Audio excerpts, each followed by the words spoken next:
पृष्ठाय भूतले श्रीमते कृतदास्यधिकारी इति नामिने। नमो विष्णुपादाय कृष्णपृष्ठाय भूतले श्रीमते भक्तिवेदान्त स्वामी इति नामिने। नमस्ते सारस्वते देवे गौरवाणी प्रचारिणे निर्विशेष शून्यवादी पाश्चात्य देश तारिणे। श्रील प्रभुपाद की जय, गुरु महाराज की जय, निताय गौतमानंदी हरि बोल। ओम अज्ञानतिमिरन्धस्य ज्ञानाञ्जनशलाकया चक्षुरुन्मीलितं येन तस्मै श्रीगुरुवे नमः। श्रीचैतन्यमनोभीष्टं स्थापितं येन भूतले स्वयं रूप कदा मह्यं ददाति सपदान्तिकम्। श्रील रूप गोस्वामी पाद की जय, भक्ति गोस्वामी सिंधु की जय, निताय गौतमानंदी हरि हरि बोल। जयो श्री कृष्ण चैतन्य प्रभु नित्यानंद श्री अद्वैत गदाधर शिवासादि गौर भक्त वृंद। हरे कृष्ण कृष्ण कृष्ण हरे हरे, हरे राम राम राम हरे हरे। वाञ्छाकल्पतरुभ्यश्च कृपा सिन्धुभैव च पतितानां पावनेभ्यो वैष्णवेभ्यो नमो नमः। आप सब वैष्णव भक्तवृंद की जय। तो कल के जो हमने पढ़े थे वो सारांश आप लोगों ने सब पढ़े, बुक्स भी आपने पढ़े, हम यहाँ उम्मीद करता हूँ। तो क्वेश्चन आंसर करते हैं, मेरे को निकाल के दो क्वेश्चन आंसर। क्वेश्चन कहाँ है? बिल्कुल नहीं, आवाज ही नहीं है।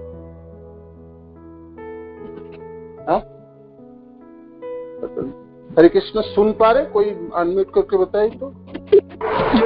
हाँ प्रभु जी सुन पा रहे हैं, अच्छे से सुन पा रहे हैं। जी हरे कृष्ण, धन्यवाद, प्रणाम। धन्यवाद।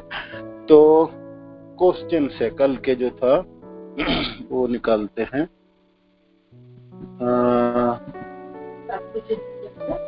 गोपिकांत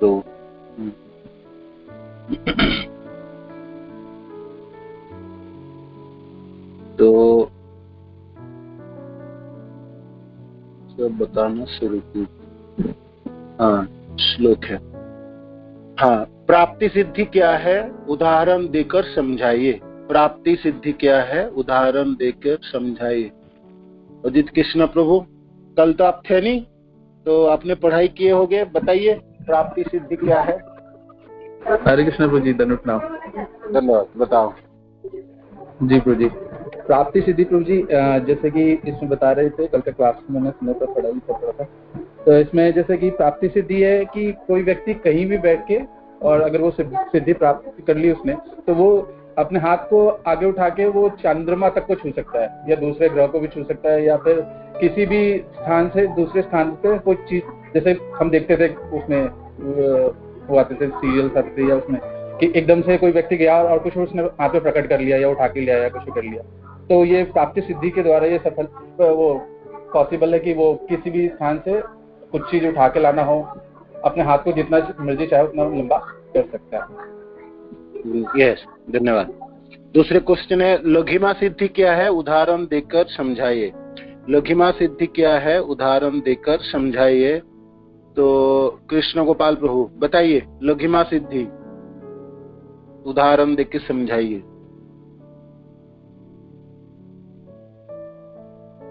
यस, कृष्ण गोपाल प्रभु अनम्यूट कीजिए, बताइए। हरे कृष्ण प्रभु जी। हरे कृष्ण, बताइए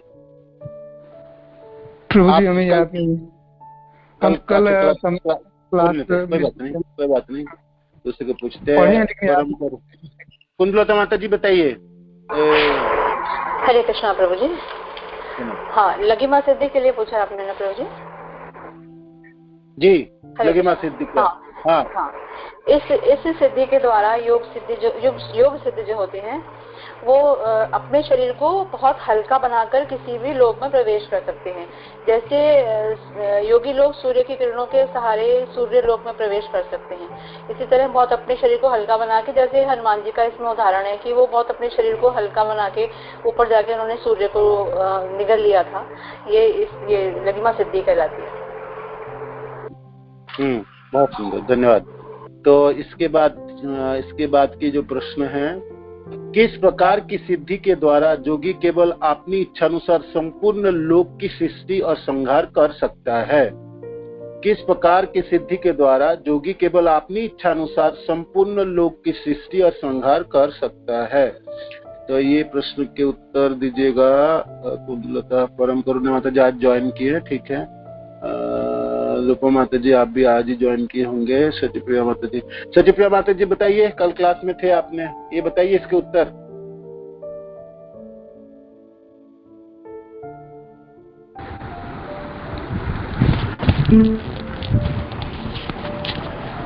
हरे कृष्णा प्रभु जी, दंडवत करना। धन्यवाद, बताइए इसका। इसाती सिद्धि।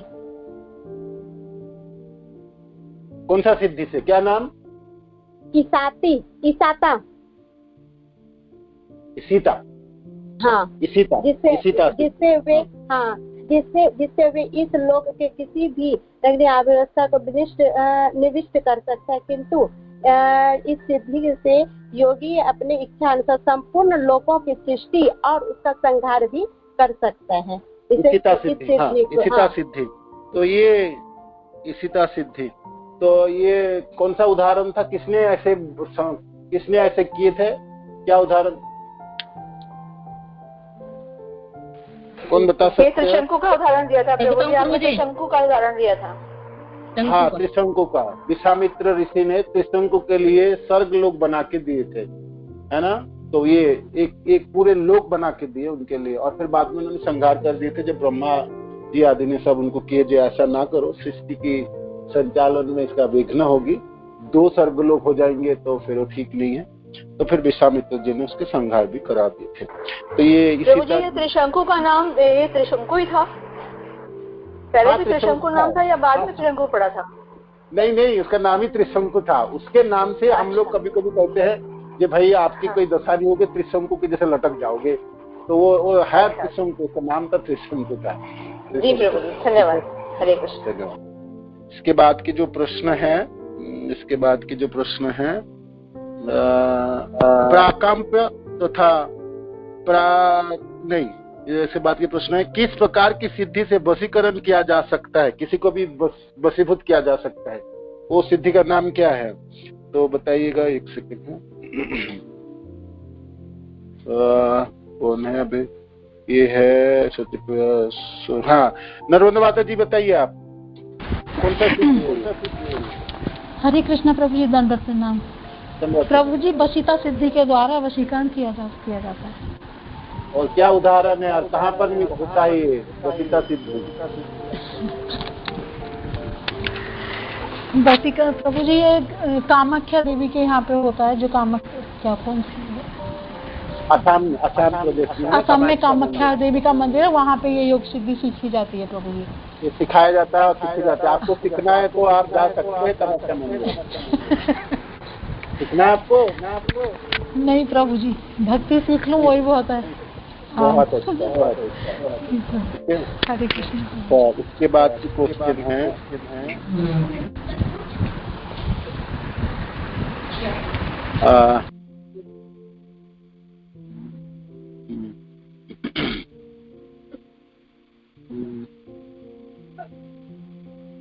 एक सेकंड आपको बताते हैं। हाँ, इसके बाद के क्वेश्चन जो है, वशीकरण वाली हो गई। प्राकंप्य तथा काम वशायिता सिद्धि में क्या अंतर है? प्राकंप्य और काम वशायिता, ये सिद्धि है, 2 सिद्धि का। 8 प्रकार सिद्धियों में से एक सिद्धि है प्राकंप्य और काम वशायिता। तो ये क्या सिद्धि है और इसमें अंतर क्या है? बताइए, एक सेकंड। नर्मदा माता जी के पास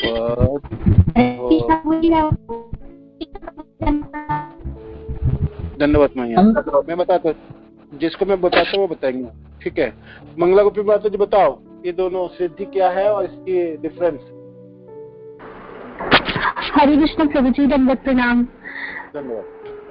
प्रभु जी, प्राकाम्य सिद्धि जादू है और इसके द्वारा किसी भी इच्छित कार्य को किया जा सकता है। जैसे इसमें एग्जाम्पल भी दिया है कि आंख में जल को मतलब अंदर करके फिर दोबारा बाहर निकाला जा सकता है।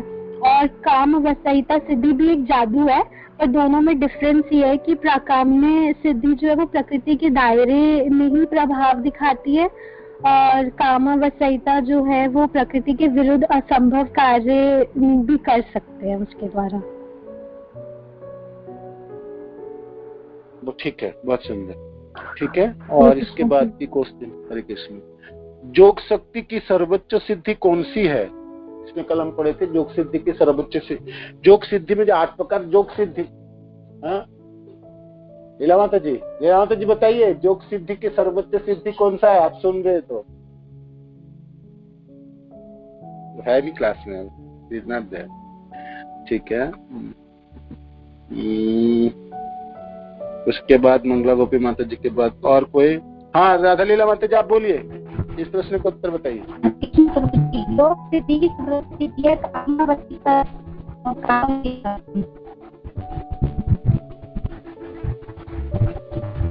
योग शक्ति की सर्वोच्च सिद्धि कामावस्थिता सिद्धि है प्रभु जी, ठीक है। ठीक है, धन्यवाद। और इसके बाद है, इसके बाद के क्या प्रश्न है?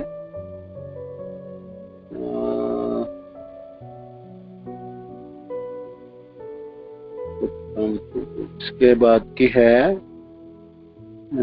योग सिद्धि। आधुनिक भौतिक प्रगति से मोहित व्यक्ति किस प्रकार सोचता है? आधुनिक भौतिक प्रगति से मोहित व्यक्ति किस प्रकार सोचता है? इस प्रश्न के उत्तर बताइए। माता जी, सच्ची है। ऋतु माता जी बताइए। हरे कृष्णा। हरे कृष्णा प्रभु जी।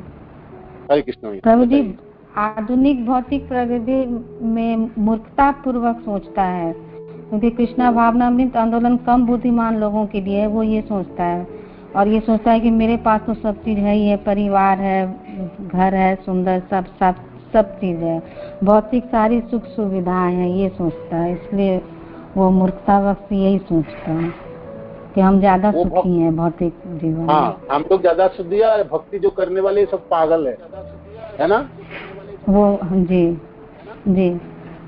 और जो भक्त है वो सोचते हैं जो भौतिक जो लोग है वो फंसा हुआ, वो लोग दुखी है। और जो भोग में लगा हुआ लोग वो सोचता है भक्त लोग तो कुछ भी नहीं करता है, वो तो खाता पीता है नहीं, कितना तपस्या करता है, और देखो इन लोगों के कैसे जीवन है, ये कैसे जीवन धारण कर रहे हैं, तो एक दूसरे को। किंतु जो भोग प्रवृत्ति में लगा हुआ, ये आपने कहे, तो वो मूर्खामी है, वो अपने शरीर को ही पोषता है, आत्मा के तो कोई ठिकाना ही नहीं है। आत्मा के लिए कोई कल्याणकारी कार्य नहीं करता है, जन्म लेता है, फिर एक दिन शरीर छोड़ता है, और फिर दुखों में रहता है और दुखों के जीवन शुरू करता है ना। और पूरे जीवन भर जो आपने शरीर को बचाने के लिए प्रयत्न करता है, शरीर के लिए कार्य करता है, शरीर के लिए कमाता है, उसी से तो वो उसके हाथ में पाप लग जाता है। तो पापों को जो गठरी है वो बड़ा होता है, हर जीवन में बढ़ता रहता है, पाप बढ़ता रहता है। तो फिर पाप की जो फल है वो क्लेश होता है, हमने सुना ना, क्लेश अग्नि में। तो दुख उसको भोगना पड़ता है। जितने वो भोग करेंगे, जितने शरीर केंद्रित उसके जीवन होंगे, उतने वो भोग में तृप्त होंगे, उसका भोगी होंगे, और फिर उसके दुख उतने ही होंगे, है ना। खूब आपको दुख पाना है तो खूब भोग कीजिए। कल हम से श्लोक ढूंढ के पढ़ रहे थे ना, तो देखें तो ये है, ये भौतिक लोगों की स्थिति है ना, भौतिक लोगों की स्थिति। और मूल्यवान मनुष्य जीवन नष्ट हो जाता है। पूरे बचपन से पढ़ाई करेंगे, फिर नौकरी करेंगे, फिर गृहस्थ जीवन अपनाएंगे, बूढ़ा एक दिन वार्धक्य होंगे और शरीर ढल जाता है। और जो धन संपत्ति कमाया भी होगा वो भी छोड़ के जाना, सब कुछ छोड़ना होता है यहाँ पर, तो सब कुछ नष्ट हो जाता है। शरीर तो होता ही नष्ट हो गया, और उसके शरीर से कमाया हुआ चीज वो भी नष्ट हुई, उसके लिए तो रहा नहीं। हाँ, भक्ति ऐसी चीज है जो आगे चल सकती है, शाश्वत रहती है। और थोड़ी सी भी भक्ति यहाँ पर करे तो आगे जाके वो उससे शुरुआत कर सकता है। निहा भी अभिक्रमणास्ति प्रत्यवायु न विद्यते स्वल्पम अपि अस्य धर्मस्य त्रायते महतो भया। थोड़ी सी भी भक्ति महान भय से उसको बचाने वाला। तो ये जो भोग में लिप्त व्यक्ति, उसके जीवन, अमूल्य मनुष्य जीवन नष्ट हो जाता है। और जितने बड़ी पढ़े लिखे हैं, जितने भौतिक शिक्षा जितनी ज्यादा है, भक्ति विनोद ठाकुर कहते हैं उतने मूर्ख है, उतनी गधा है वो, उतने ज्यादा काम करेंगे, उतने उन्हें प्लानिंग करता है, उतने धन इकट्ठा करेंगे। जितने पढ़े लिखे लोग ज्यादा है उतने वो उतना ज्यादा मूर्ख है भक्ति विनोद ठाकुर। कर्म कांड, ज्ञान कांड, सकल विषय भांड, जेवा अमृत बोली जेवा खाए, तार जन्म अधपते जाए, है ना। तो ये अमृत लगता है। और आजकल संसार में कितने पढ़े लिखे लोग और कितने दार्शनिक, कितने तरह के तथ्य वर्णन करता है, कितने तर्क वितर्क होता है, कितने प्रगति करने हैं विज्ञान आदि, किंतु क्या उद्देश्य है? सिर्फ शरीर को पोषने के लिए, है ना। किंतु शरीर तो रहेंगे नहीं, वो तो ढल ही जाएंगे, है ना, नष्ट तो हो ही जाए, है ना। और आपके अमूल्य जीवन नष्ट हो जाएंगे। इसलिए हम सबों को कैसे भी करके भक्ति की तरफ बढ़नी है, भक्ति को ग्रहण करनी है। गुरुदेव की कृपा से, श्रील प्रभुपाद की कृपा से, नाम जप आदि के माध्यम में भक्ति की शुरुआत करके, दीक्षा प्राप्त करके जीवन की कल्याण करनी है।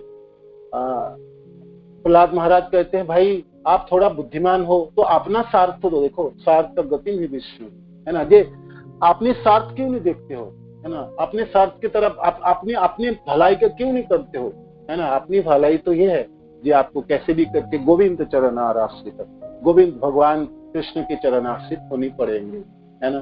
तो ये कर्मी लोगों की तथा भोगवादी लोगों की ये मूर्खामी है ना।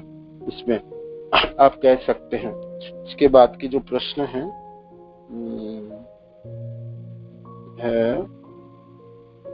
किस प्रकार की सिद्धि से जोगी प्रकृति के विरुद्ध असंभव कार्य कर सकते हैं? किस प्रकार की सिद्धि से जोगी प्रकृति के विरुद्ध असंभव कार्य कर सकते हैं? कौन बोलेंगे बताइए। इसके बाद कौन बचे हैं और कौन है रहे अभी? राधा लीला माता जी होगी, ऋतु माता जी होगी, नरेश प्रभु, यस, ललित मोहन प्रभु बताइए।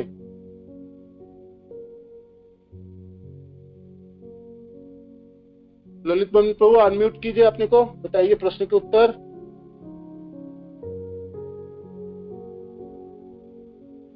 हरे कृष्णा नहीं सुनाई दे। और कोई इस प्रश्न के उत्तर बता सकते किसी ने? अनम्यूट कीजिए, बताइए। कम बसाई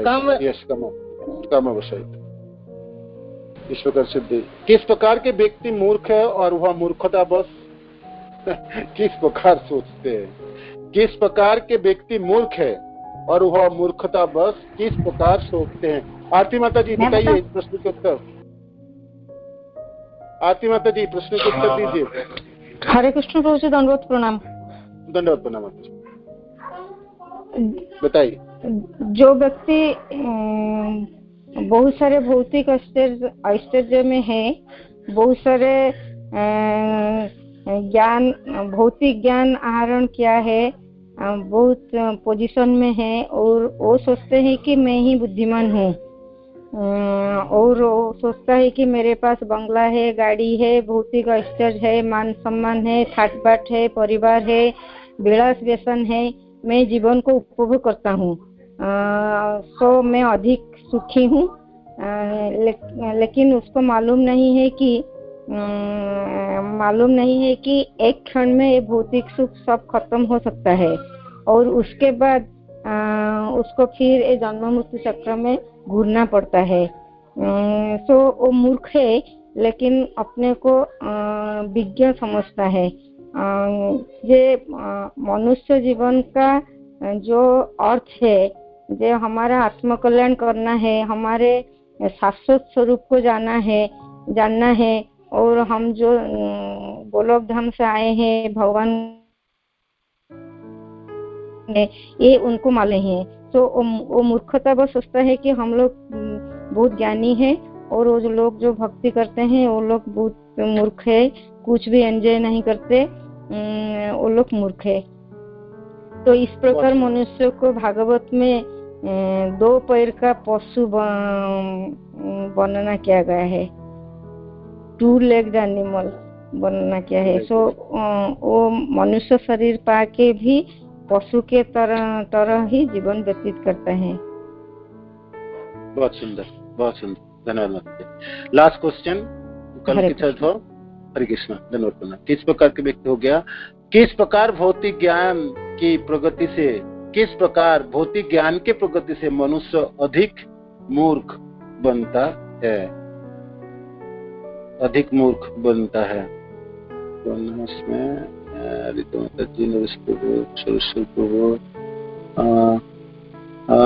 रतन मंजरी माता जी, आरती माता जी, अविष्ट माता जी, प्राज्ञान, कौन बोलेंगे इसको? सुभस्मिता माता जी पहली बार आए। चलिए आप बताइए। नहीं, आपने कल तो क्लास में थे नहीं, आप सुने रिकॉर्डिंग वगैरह माता जी, तो फिर आप बोल पाएंगे, इस प्रश्न को उत्तर दे पाएंगे। हरे कृष्ण प्रभु जी। एक्चुअली तबीयत बहुत खराब थी तो क्लास भी नहीं सुना। तो आप दे पाएंगे इस प्रश्न का उत्तर? मैं बताऊं प्रभु जी? नहीं नहीं नहीं, आप नहीं, रुकिए, आप जिसको मैं बोलूं वो बताएंगे ना। नहीं है, कोई बात नहीं। प्राज्ञान को वो हेल्प कीजिए माता जी को। हरे कृष्णा। हरे कृष्ण प्रभु जी, धन्यवाद। बताइए प्रभु जी। जो श्रील भक्ति विनोद ठाकुर कहते हैं, और ये भी सच्ची बात है कि हम लोग जितने भी भौतिक नॉलेज जो होता है मेटेरियलिस्टिक लाइफ में, और मेटेरियलिस्टिक नॉलेज जितना भी हम लोग उसमें अग्रगति करते हैं, क्योंकि ये तो कहते हैं हम लोग उसको अविद्या ही कहते हैं, और इस अविद्या के ऊपर हम लोग जितना अग्रगति करते हैं तो हम अपने आप से ही दूर उतना चले जाते हैं। तो जो हमको लगता है कि हाँ हमने मतलब बहुत आगे, साइंस की वजह से हम लोग बहुत आगे चले गए हैं, भौतिक नॉलेज की, भौतिक ज्ञान की वजह से हमारा बहुत प्रगति हो गया है, पर एक्चुअली हम अपनी जो मूल स्वरूप से उतनी ही दूर चले जाते हैं। जो हमारा मेन स्वरूप है कि हमको भक्ति करनी है, कृष्ण के पास जाना है, तो हम लोग इस भौतिक प्रगति में जितना आगे जाते हैं तो भौतिक आसक्ति में उतने घेरे जाते हैं, जिसकी वजह से ये मतलब जैसा है कि अपने आप से दूर चले जाते हैं। तो ये हम लोग मूर्खता जैसे काम करते हैं। तो और ये जो जब डेथ होती है तो फिर अगले बार वही सब काम फिर से करते हैं, तो मूर्ख की तरह वही काम फिर से बार बार रिपीट करते जाते हैं जन्म पर जन्म। तो इसलिए ये ज्ञान का कोई वैल्यू ही नहीं है। जो हम लोग जो आजकल के जो साइंस हो गया, जो भी हम लोग जितना मेटेरियल, क्योंकि ये मेटेरियल वर्ल्ड ही फॉल्स है, जैसे बोलते हैं ना, जो उलट वृक्ष की तरह है।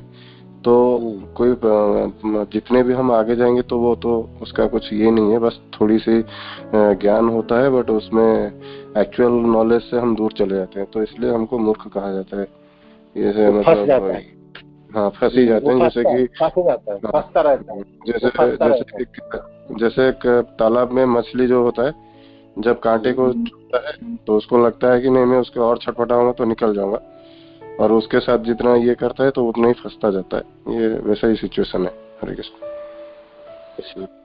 एक भागवत में एक उदाहरण है, एक कीड़े होते हैं, वो अपने मुख से लाला निकालते हैं और वो अपने घर बनाता है। वो सोचता है मैं अपने मकान बना रहा हूँ, घर बना रहा हूँ और इसमें सुरक्षित रहूंगा, किंतु वो अपने को ही बांध देता है और एक दिन उस मृत्यु को प्राप्त हो जाता है। तो ऐसे ही मनुष्य जो कर्म में लिप्त होता है इस संसार में और माया के अधीन होकर, वो सोचता है मैं अपने प्रयत्न से, प्रयासों से इस संसार को भेद जाऊंगा और मैं एक दिन सुख तथा शांति तथा आनंद को प्राप्त होगा।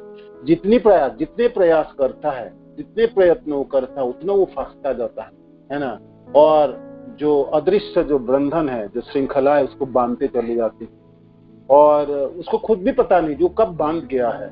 और फिर मृत्यु के समय जब बुढ़ापा आती है, असह्य दशा होती है और असहनीय है उसकी अवस्था है, वो हर तरफ उसको निराशा छा जाती है। जो जवानी के समय जितने प्रयत्न है, जो लोगों के ऊपर उन्होंने भरोसा किया, जिन लोगों के ऊपर उन्होंने आस्था रखा, जिस जिस चीजों में उन्होंने भरोसा रखा, वो एक एक करके तोड़ते हुए देखता है।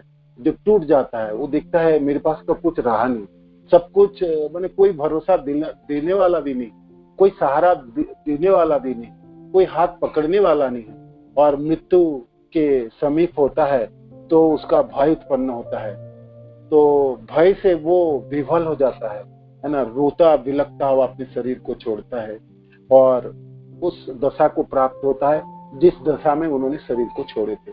दुखों के गह्वर से एक जगह से दूसरे जगह पे स्थानांतरित होता है। तो इसीलिए मनुष्य की जीवन जो अनमोल था, जो दुर्लभ था इस जीवन, और समय बहुत ही कम था, तो हम सबों को कैसे भी करके इस भौतिक संसार के चकाचौंध से बच के निकलनी पड़ेंगे। भक्ति की प्रयत्न करने पड़ेंगे, नाम जपने में आसक्ति होनी पड़ेंगे, वैष्णव जनों को सेवा में लगानी पड़ेंगे, भागवत आदि ग्रंथों के श्रवण आदि में लगानी पड़ेंगे। मन तो नहीं चाहेंगे भक्ति करने में, तरह तरह की बाधाएं है भक्ति में। कभी शरीर बीमार हो जाएंगे, कभी आपके जन जो सजन जिसको कहते हैं वो आपको करने ना देंगे, आपकी स्थिति खराब हो जाएंगे।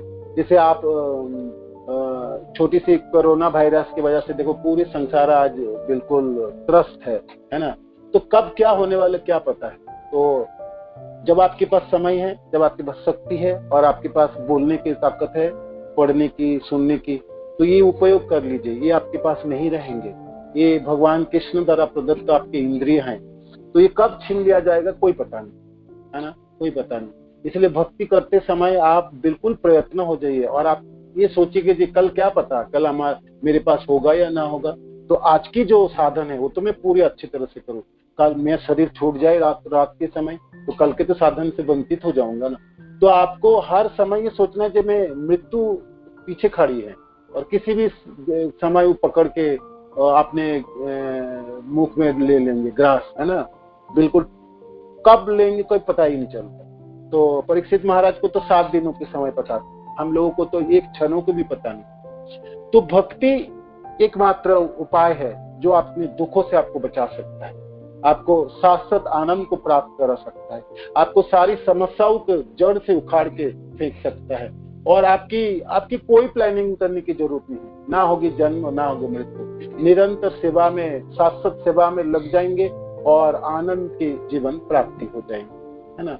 इतनी सुंदर और सहज उपाय है जिसके द्वारा जन्मों जन्मों की समस्या को हम काट सकते हैं। हम इसको बहाना करके नहीं टालना चाहिए।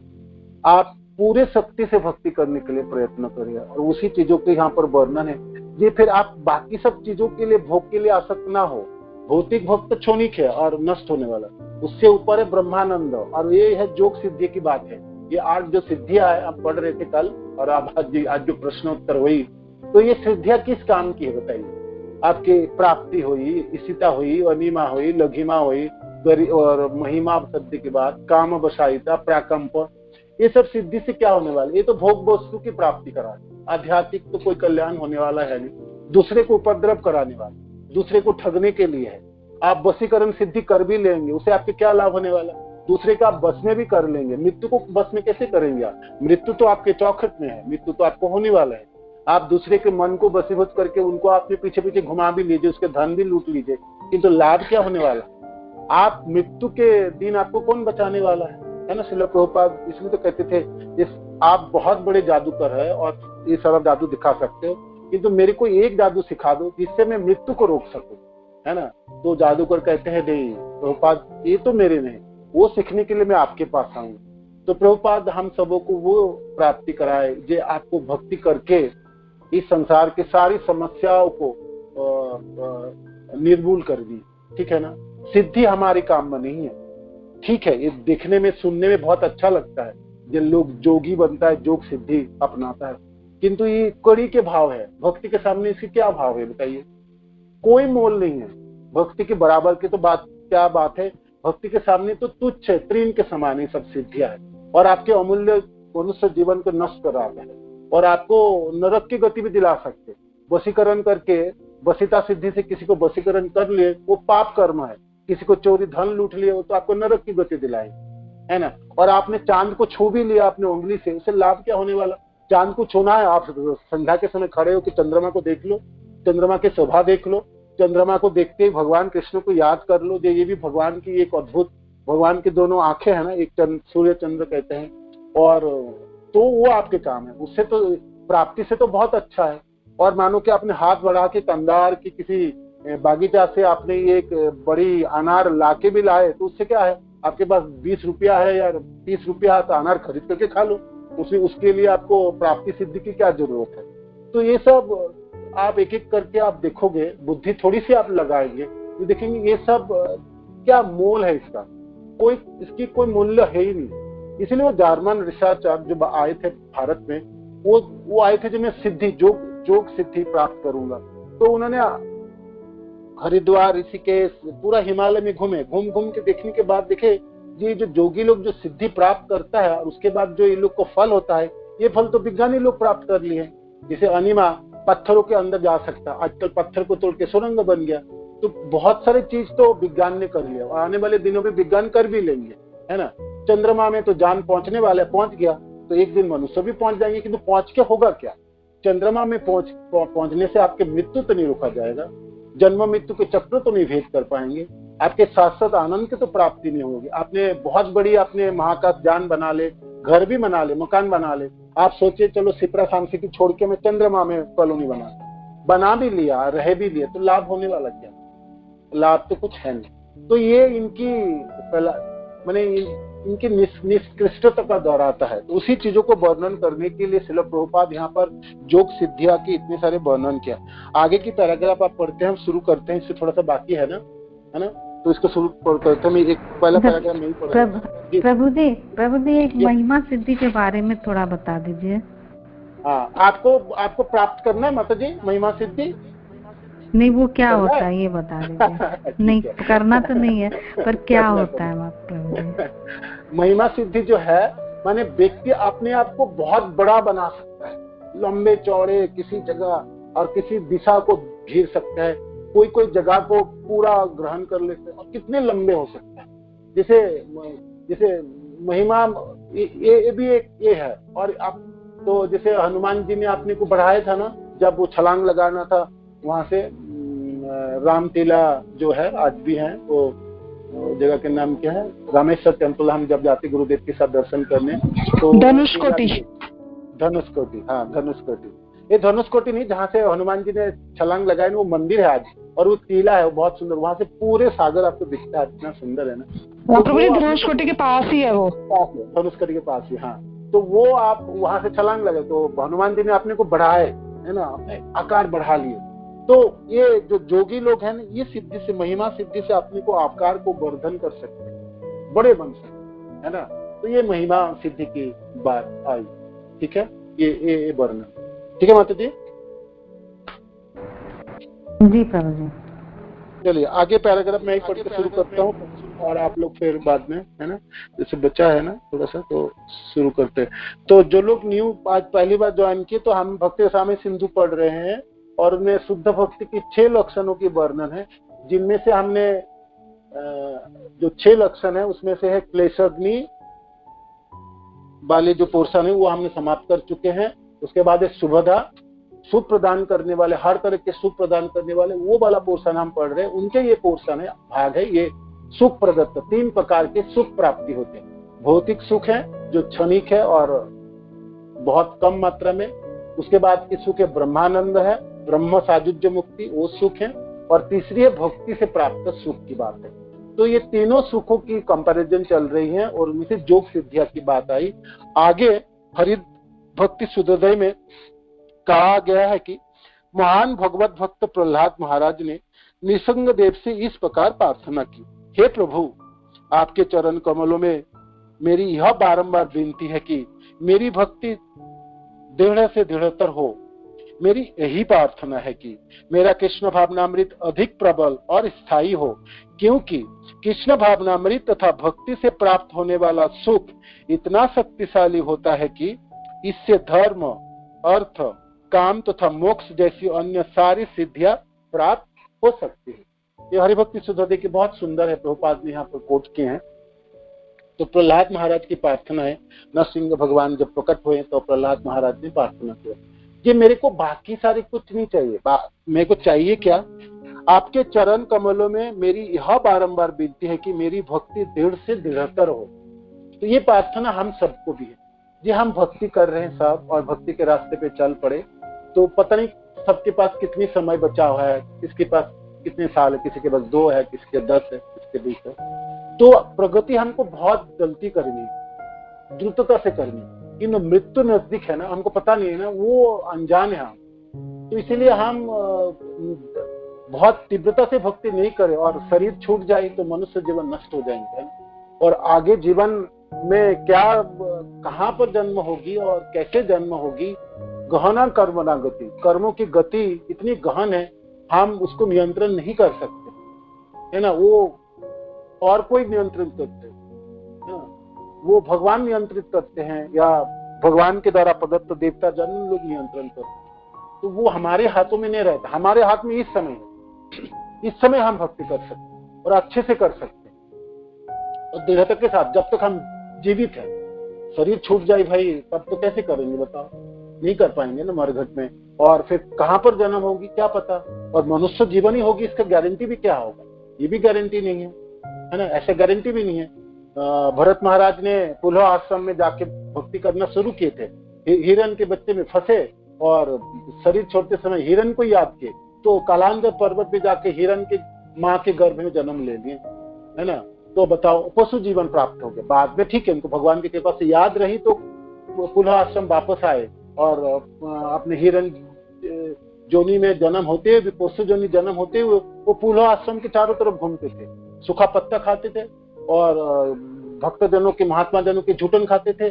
3 टाइम वो पुलह उसमें गंडकी नदी में स्नान करते थे और निरंतर प्रार्थना करते थे कि मैं कैसे भी करके मेरा ये शरीर छूट दे, हे भगवान, हे कृष्ण, कैसे मेरा शरीर प्राप्त हो गया, ये पशु जनी में मैं अकल गया तो मैं कैसे सेवा कर पाऊंगा, आपको नाम कैसे उच्चारण कर पाऊंगा, सेवा कैसे, ये तो संभव ही नहीं, मनन कैसे कर पाऊंगा, कैसे भी करके मेरी पशु जनी को समाप्त करा दीजिए। किंतु आपको प्राप्त हो गए, आप बाध्य है उस जोनी में रहने के लिए। आप उस जोनी में प्राप्त हो गए तो आप कृष्ण नाम उच्चारण नहीं कर सकते। एक पशु अपनी जीवा को उलट के भगवान के नाम उच्चारण नहीं कर सकता। मनुष्य के लिए कितनी आसान है चीज, आज हमारे लिए कितने आसान है, देखो, है ना। हरे कृष्ण मंत्र हम कितने आसानी से जप कर सकते हैं, हरे कृष्ण कृष्ण कृष्ण हरे हरे, हरे राम राम राम हरे। किंतु हिरण जनी प्राप्त हो जाए, वो बेचारे क्या करेंगे बताओ, उसको याद भी रहे, बाकी लोगों को तो, हम लोगों को तो याद भी नहीं रहेंगे, किंतु भगवान ने उनको याद करा कि याद, देख तुम पहले एक राजा थे और भक्ति कर रहे थे, वो याद था इसीलिए तो तरस रहा था कि मैं कैसे करूं, तो जीवा को उलटने के प्रयास करता था। एक हिरण अपने जीवा को उलटने के प्रयास करता है और भगवान के नाम उच्चारण करना चाहता है, वो कर ही नहीं पाएंगे, कैसे कर पाएंगे बताओ, कर ही नहीं पाएंगे ना। कितने भी शक्ति आप लगा लो, है ना, तो आप उसमें कुछ भी नहीं करेंगे, आप लाचार हैं, विवश हैं। सचमुच जीव इतने विवश है ना, उसकी विवशता का कोई सीमाना नहीं है। हम दंग मारते, हम तो बहुत कुछ कर सकते हैं, हम कुछ भी ना कर सकते, है ना। पशु जनी प्राप्त हो जाए, आप बिल्कुल विवश रहोगे उसी के मुताबिक जीने के लिए, आप उससे बाहर कुछ नहीं कर सकते, नहीं कर सकते। तो इसलिए भक्ति में द्रुत प्रगति चाहिए। प्रहलाद महाराज निसंग देव से प्रार्थना, जी हे प्रभु, आपके चरणों में मेरा निवेदन है, मैं अपनी भक्ति दृढ़ से दृढ़तर हो, आप में मेरा मन लगे, आपके चरणों में मैं आसक्त हो जाऊं और आपके जन, आपके नाम, इसमें मेरा आसक्ति हो, वो सुहावना लगने लगे, है ना। और मेरी यह प्रार्थना है कि मेरा कृष्ण भावनामृत अधिक प्रबल और स्थायी हो। डर रहे प्रहलाद महाराज, छोटे से बच्चे हैं, अपार करुणा है भगवान कृष्ण की। देखो सिर्फ प्रहलाद महाराज के लिए भगवान ये रूप धारण किए, है ना, सिर्फ एक भक्त के लिए एक विशेष रूप धारण किए।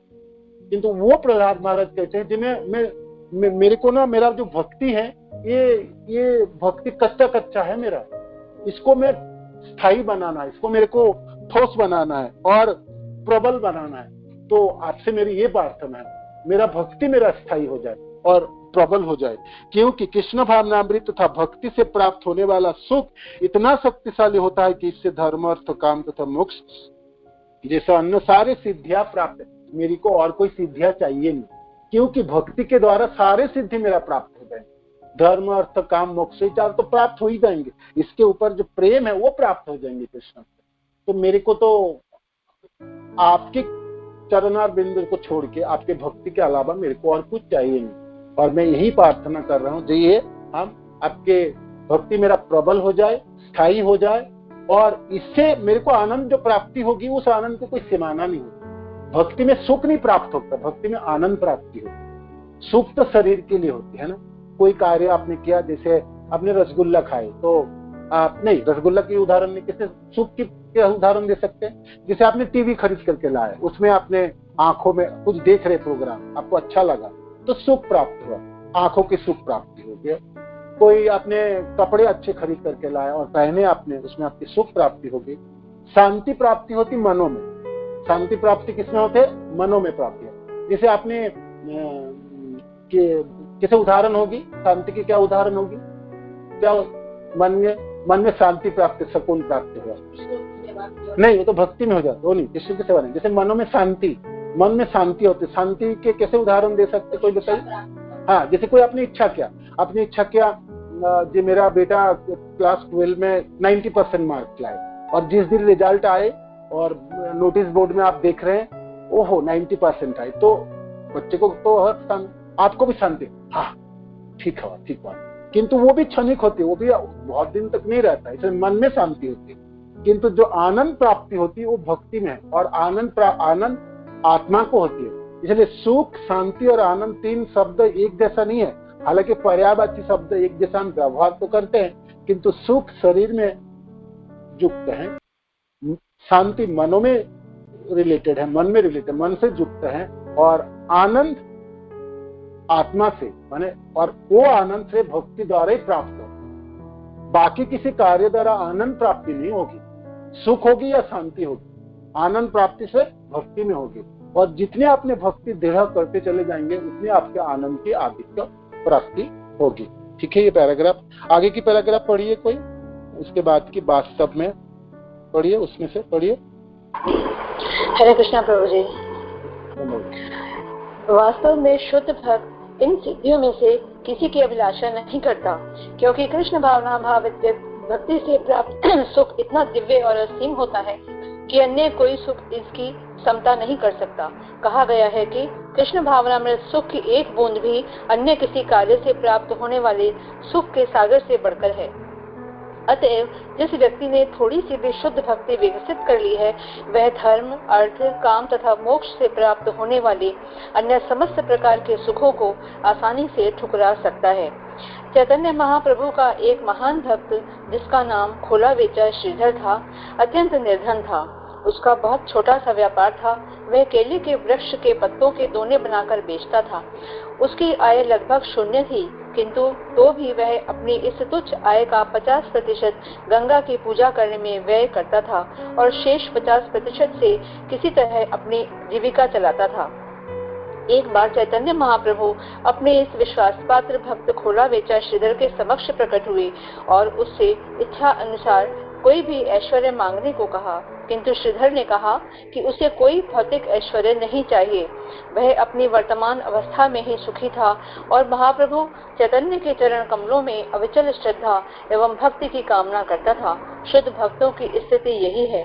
यदि वे 24 घंटे भक्ति में लगे रह सके तो उन्हें और कुछ भी नहीं चाहिए, यहाँ तक कि मोक्ष या ब्रह्म के साथ तादात्म्य का सुख भी नहीं। नारद पंचरात्र में यह भी कहा गया है कि जिस व्यक्ति ने थोड़ी सी भी भक्ति विकसित कर ली है, वह धर्म, अर्थ, काम तथा 5 प्रकार के मोक्ष से प्राप्त होने वाले किसी भी प्रकार के सुख की रंच मात्र भी परवाह नहीं करता। इस प्रकार से प्राप्त किसी भी प्रकार का सुख शुद्ध भक्त के लिए हृदय में भूल से भी प्रवेश करने की हिम्मत नहीं दिखलाता।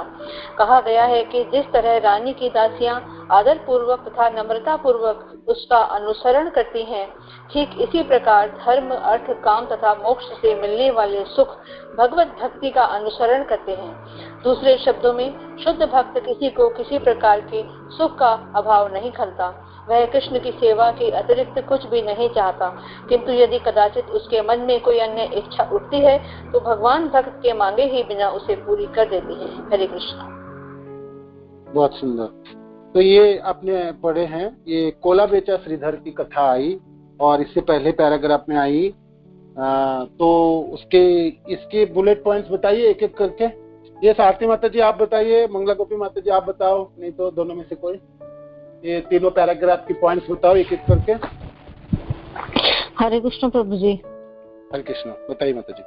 वो जो भक्ति में जो आनंद मिलता है वो सर्वोच्च आनंद है, इसीलिए भक्त को और कुछ नहीं चाहते हैं भक्त। जैसे खोला बेचा श्रीधर का उदाहरण दिया है, वो बहुत गरीब था। कदली की पत्ता जो बनाना लीव्स बेच के उनका गुजरान में जो कुछ भी आय होता था उसमें 50% गंगा माता की पूजा में व्यय करता था। जब चैतन्य महाप्रभु ने उसको कुछ वरदान देने के लिए मांगने के लिए बोला, तो वो बोला मुझे केवल चैतन्य के चरण में शुद्ध भक्ति चाहिए और कुछ नहीं चाहिए, क्योंकि ये एक पॉइंट है। और दूसरा पॉइंट है कि जैसे रानी के पीछे पीछे उनके दासी सब चलते हैं, ऐसे जो लोग भक्ति करते हैं उसको धर्म अर्थ काम मोक्ष सहज में मिल जाता है, लेकिन भक्त इसको स्वीकार नहीं करते। बहुत सुंदर, बहुत सुंदर। ये पॉइंट्स हो गए। और कोई याद करना चाहते इस तीनों पैराग्राफ में? और एक दो पॉइंट है। हरे कृष्ण प्रभु जी, धन्यवाद प्रणाम। प्रभु जी, इसमें शुद्ध भक्तों की स्थिति बताई गई है कि वो हमेशा भक्ति में लगे रहते हैं और उनको और किसी प्रकार का और कुछ भी नहीं चाहिए होता, बस उनको भगवान की सेवा चाहिए होती है। जैसा कि माता जी ने अभी बताया, चैतन्य महाप्रभु का इसमें एग्जाम्पल है। मैंने भी एक लेक्चर में एक एग्जाम्पल सुना था बहुत सुंदर भक्त का, तो मैं वो शेयर कर सकती हूँ? करिए।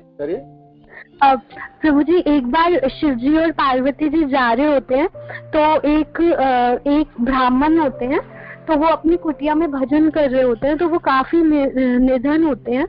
तो एक पार्वती शिव जी से बोलती है कि ये काफी पॉवर्टी स्ट्रिकन है, तो हाँ आपको इनकी हेल्प करनी चाहिए।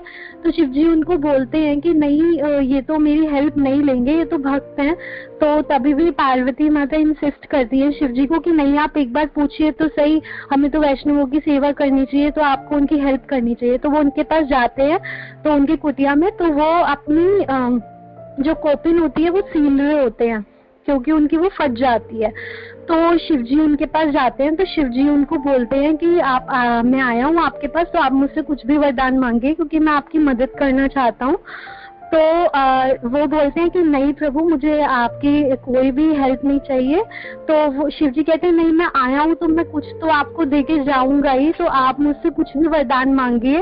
तो बहुत ज्यादा इंसिस्ट करने के बाद वो ब्राह्मण बोलते हैं कि मैं बहुत देर से सुई में धागा डालने की कोशिश कर रहा हूँ, बट मेरी आई साइट बहुत वीक है, तो मैं धागा नहीं डाल पा रहा, तो आप प्लीज ये सुई में मेरा धागा डाल दीजिए।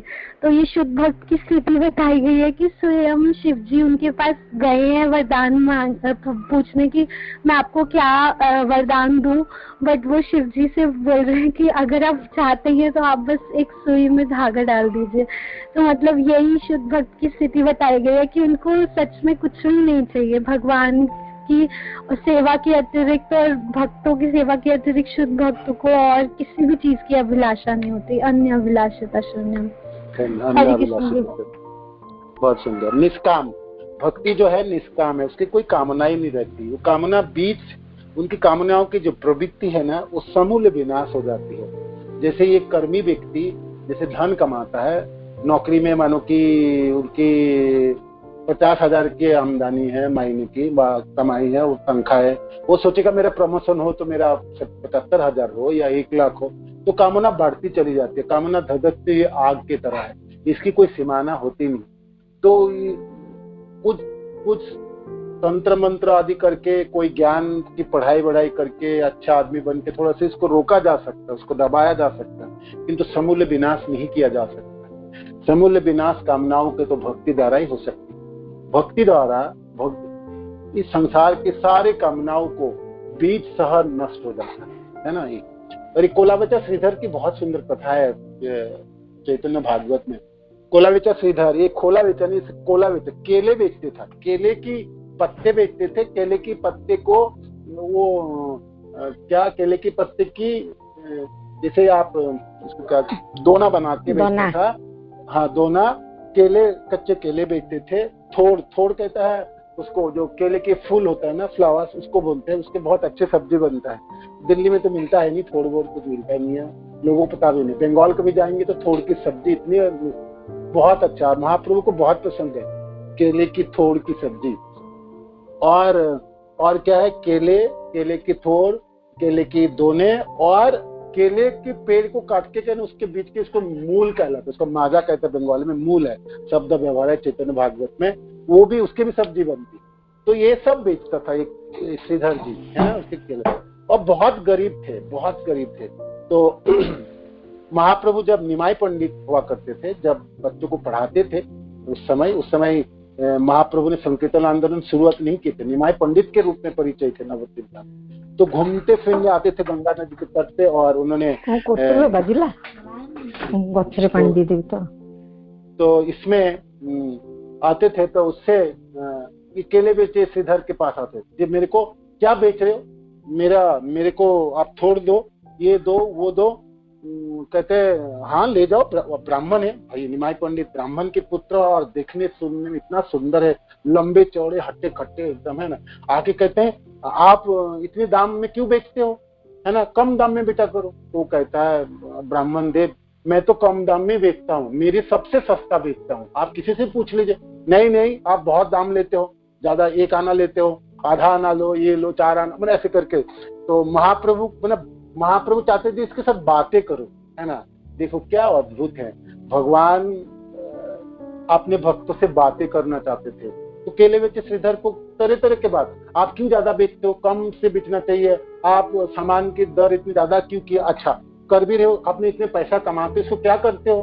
तो श्रीधर कहते हैं मैं तो जो भी पैसा मैं कमाता हूँ उसके 50% तो गंगा जी की पूजा करता हूँ, है ना। और बहुत कम होता था, 1 रुपया कमाते थे, हो सकता है 1 रुपया कभी कभी, तो उसके 50 पैसे की तो उन्होंने गंगा की पूजा में लगा दी। तो गंगा का क्यों पूछते हो, गंगा तो मेरे चरणों से निकले, है ना। तो कहते हैं हाय ब्राह्मण देव, आप प्रणम्य हो, किंतु ऐसा बात क्यों करते हो, गंगा जी है, और आप ब्राह्मण पुत्र हो, ब्राह्मण देव हो। किंतु केले बेचे श्रीधर को तो नहीं पता था ना, ये स्वयं कृष्ण है ना, और उनके सामने आके तो वो कहते आप ब्राह्मण न पूजनीय हो, किंतु ऐसा तो ना बोलो कि गंगा जी आपके चरणों से निकले। कहते गंगा जी मेरे चरणों से निकले। और फिर ये हो गया बाद में, फिर बातें और आ गया, अच्छा बताओ मेरे पास पैसे नहीं है, आप मेरे को आज, किंतु मेरे को ये चाहिए। कहते ले जाओ मेरे, आप पैसा ना भी दो तो ले जाओ। तो वो केले बेचा श्रीधर सोचते थे मैं ना बोलूं और ये 2 हाथ मैंने चला दे तो मैं तो ऐसे छोटा सा पतला व्यक्ति, मैं तो गिर पड़ूंगा, मानो कि हाथ चला दे, और इतने हट्टा कट्टा ब्राह्मण पुत्र है।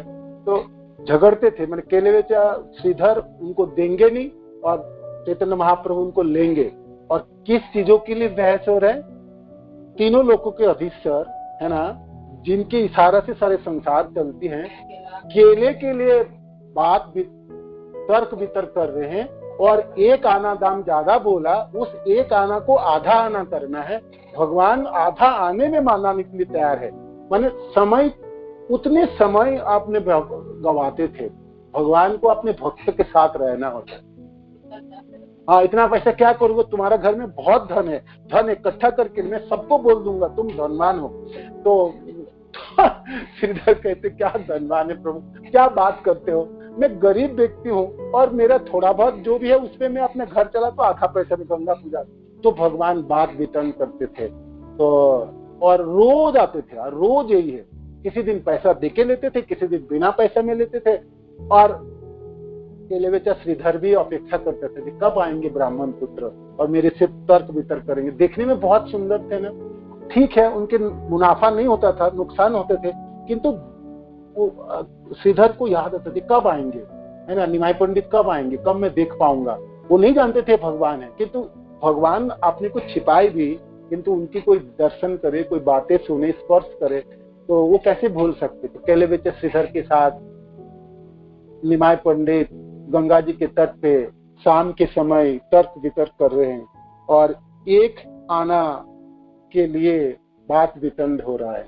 ये अद्भुत दृश्य है। तो जब चैतन्य महाप्रभु आपने महाप्रकाश लीला दर्शन कराए सबों को, और सबों को कह रहे थे मांग लो क्या चाहिए, बुला लाओ उस केले बेचे श्रीधर को। श्रीधर को भी आए तो श्रीधर को पूछा भगवान आप बताओ आपको क्या चाहिए, आप तो बहुत गरीब है, आपके तो कपड़े भी फटा हुआ सब कुछ है आपके घरों में, तो ये जो छाद है वो भी उसपे तो पानी टपकती है, तो आप जो भी चाहो आज मांग। तो केले बेचे श्रीधर क्या मांगे थे बताइए। मांगने के लिए तो बड़े महल मांग सकते थे, पूरे धन मांग सकते थे, उन्होंने ये मांगे थे, जी हे प्रभु आप, मैं ऐसे केले बेचते रहूं, मैं ऐसे ही गरीब रहूं, हर जन्म में मैं ऐसे गरीब रहूं और केले के पत्ते बेचूं, तोड़ बेचूं और माजा बेचूं और आप मेरे सामने आके ऐसे बात वितरण करते रहना, है ना। मेरे को आपसे और कुछ नहीं चाहिए, और कुछ नहीं चाहिए। सचमुच एक भक्त को कुछ नहीं चाहते, भगवान देना भी चाहे ना, वो नहीं लेना चाहते। जब मैं आपकी दर्शन चाहता हूँ, आपकी सेवा चाहता हूँ, उसके अलावा मेरे को कुछ भी नहीं चाहिए। ये प्रेम है ना, ये अद्भुत है। भक्ति की जो प्रेम है, ये निस्वार्थ प्रेम है, ये भक्ति द्वारा ही संभव है ना, भक्ति द्वारा।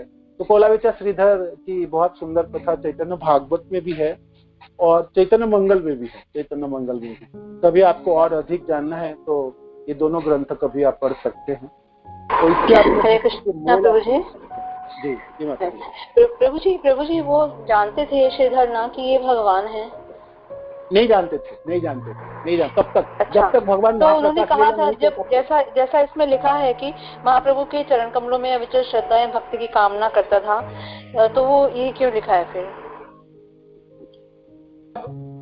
जब वो निमाय पंडित के रूप में, तो जी बताते, जब वो निमाय पंडित के रूप में तर्क वितर्क करता था, केले के लिए भाव करते थे, लड़ते थे, झगड़ते थे, तब नहीं जानते थे, अद्भुत नहीं जानते थे। किंतु बाद में चैतन्य महाप्रभु जो महाप्रकाश लीला के संकीर्तन आंदोलन की और सबों को जब उन्होंने अपने भगवत्ता स्वरूप को दिखाए, दर्शन दिलाए और सबको बुलाए, जो आओ जो भी आपके प्रार्थना है वो मांग लो, तब उन्होंने सोचा ये तो भगवान है ना। तब तो उस बातों के हिसाब से यहाँ पर वर्णन की है कि भगवान उनको सब कुछ देना भी चाहे, किंतु उन्होंने यही मांगे कि आपके चरणों में मेरा आसक्ति हो और मेरे को आपसे और कुछ नहीं चाहिए, है ना, और कुछ नहीं चाहिए। और आप ब्राह्मण कुमार के रूप में मेरे साथ हमेशा तर्क वितर्क करते रहिएगा और मैं आपको हमेशा देखते रहूं और आपके साथ बातें कर रहा हूँ, है ना। तो ये है, तो ये बहुत बड़ी महाप्रभु जी ने जो कहा था कि आपके पास बहुत धन है, तो वो भक्ति सुकृति धन के बारे में कहा था ना प्रभु जी? हाँ, या फिर वो जो धनों की बात आई तो महाप्रभु उनके घर में जाते थे ना, वो केले बेचते थे तब भी जाते थे और बाद में घरों में भी जाते थे। घर में जाके ये केले बेचा श्रीधर के जो बंगाल में घर होता है ना लोगों की, तो गरीब लोग होते हैं, तो आपने वो क्या है घिया है ना, घिया की वृक्ष होती है, उसको लाव कहते हैं, क्या है, घिया है ना, घिया की जो नहीं घिया, तो वो घिए की जो लता होती है ना, वो ऊपर छात पे घिया बनता है ना, घिए की जो वृक्ष है वो रोपण करता है, तो उसमें घिया होता है ना। तो महाप्रभु हमेशा घिए की तरफ नजर है, ये श्रीधर ये तो घिया इतना बड़े बड़े हो, मेरे को दो, तो जबरदस्ती घिया ले, तो पैसा नहीं देंगे, घिया लेके जाएंगे, घिए की सब्जी बना के, बहुत पसंद था महाप्रभु को।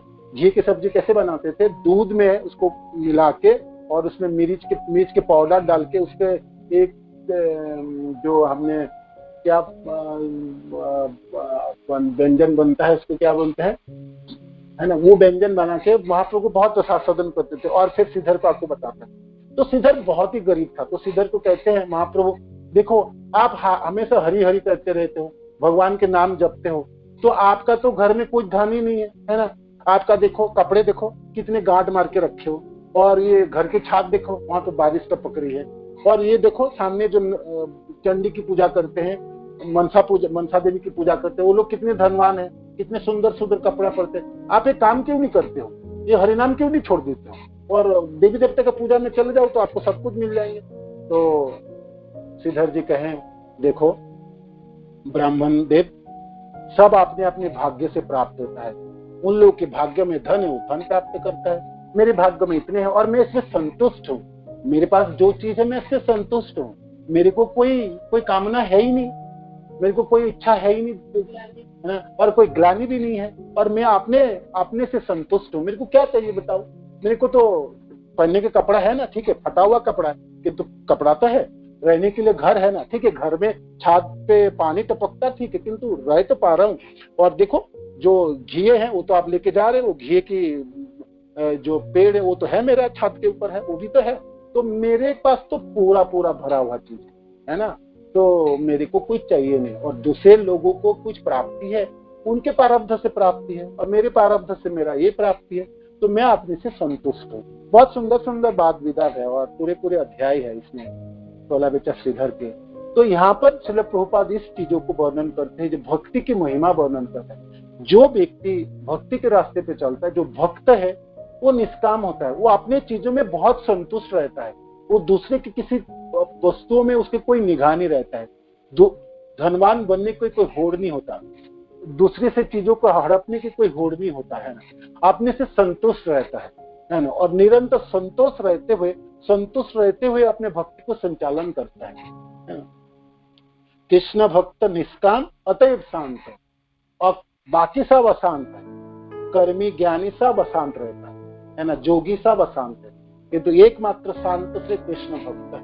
तो भक्ति की महिमा वर्णन यहाँ पर हुई, योग सिद्धि आदि से, ज्ञान से, कर्म से, भौतिक भोगों से, सबसे भी ऊपर है भक्ति की जो आनंद है, वो आनंद है। क्या आनंद बताइए। देखो उस कोला बेचा श्रीधर जिसका आय 1 रुपया भी नहीं था, है ना, 50 पैसा तो खर्चा गंगा जी किया, बाकी 50 पैसा बचता था, वो 50 पैसे के जीवन में इतने आनंद है, तो क्या होगा 50 लाख और 50 करोड़, क्या उससे क्या प्राप्ति हुई।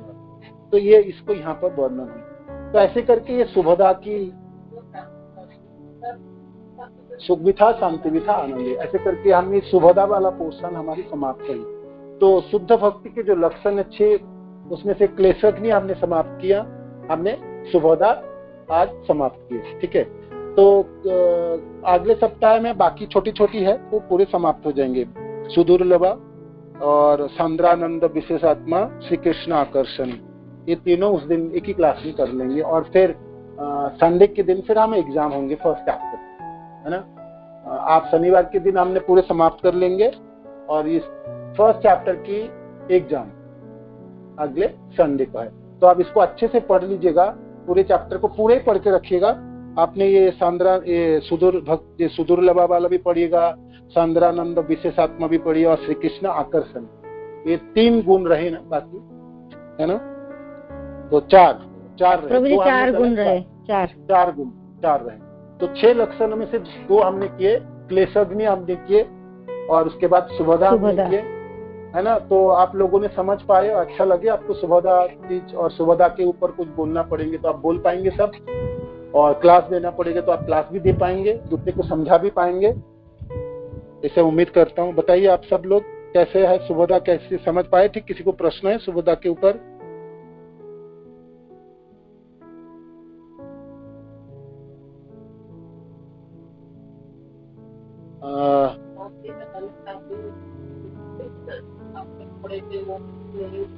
सुभदा, तो सुभदा ठीक है, तो सुभदा सब समझ पाए। कोई प्रश्न है आपके सुभदा वाली पोर्शन में या क्लेशग्नि से कोई समझ? 6 लक्षणों की 2 लक्षण हमने किए, क्लेशग्नि, शुद्ध भक्ति के 2 लक्षण, क्लेशग्नि जो समस्त प्रकार दुखों से आपको बचा लेता है, क्लेशों से बचाता है, और दूसरा है शुभ, जो सुभदा को प्राप्त कराता है ये, और तीसरी है ये है सुदुर्लभा, भक्ति बहुत मुश्किल से मिलते हैं ना, बहुत ही दुर्लभ है ना। आप पूरे संसार में आप देखेंगे तो आपको 2-4 लोग, माने 1% लोग भी भक्त नहीं है, वो भक्ति कर रहे हैं। 99% चाहे कर्मी होगी, ज्ञानी होगी, जोगी होगी, भक्तों की संख्या बहुत ही कम, नगण्य, बहुत ही कम, ना के बराबर है। श्रील प्रभुपाद आदि इतने प्रचार के बाद भी पूरे संसार में इस्कॉन के मंदिर होने के बावजूद भी आज भी भक्त की संख्या 1% नहीं है, 1% भी नहीं है पूरे जितने पॉपुलेशन। तो इसी से आपको पता चलता है जो सुदुर्लभ की बात आ गई है ना।